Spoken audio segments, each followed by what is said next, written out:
नमस्कार। बाबर मस्जिद को नहीं 1934 मसीह एक बड़ दंगागोल हिंदू मुसलमान मध्य घटित होता। तत्कालीन ब्रिटिश सरकार दंगा प्रशमन कर उभय पक्ष को सुहायला भाई एक निर्देश जारी करते। मस्जिद परिसर को केवल शुक्रवार नमाज खोलने को निर्देश दी जाता और मस्जिद पाखे 20 फीट लंबा 70 फीट चौड़ा पिंडी निर्माण कर श्रीराम बाल स्वरूप बा रामलाल को पूजा करने को निर्देश दिगला। यही पिंडी को पर रामचबूतरा बोली कहगला।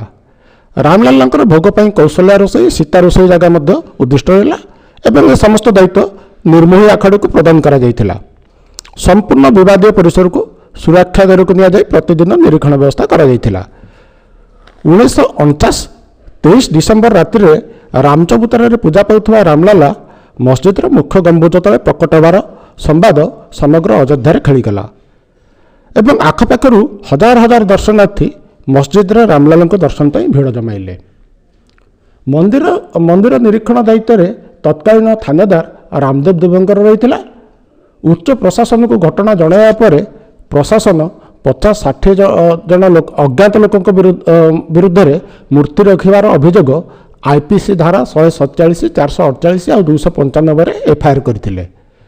संपूर्ण घटनाटीर विवरण आपण मैंने विभिन्न रिपोर्ट देखिपारे, किंतु गोटे घटनाटी को जाशुणी चपाई दि जाइए।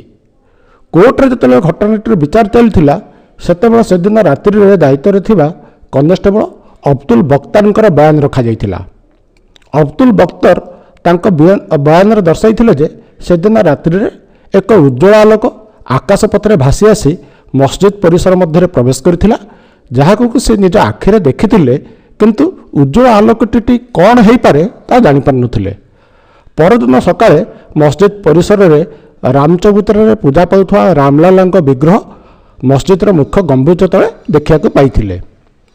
कोर्ट तांकर एही बयान को अनदेखा करथिला सत, किंतु आज पर्यंत ताहा कोर्ट रेकर्ड रे लिपिबद्ध हो रही अछि।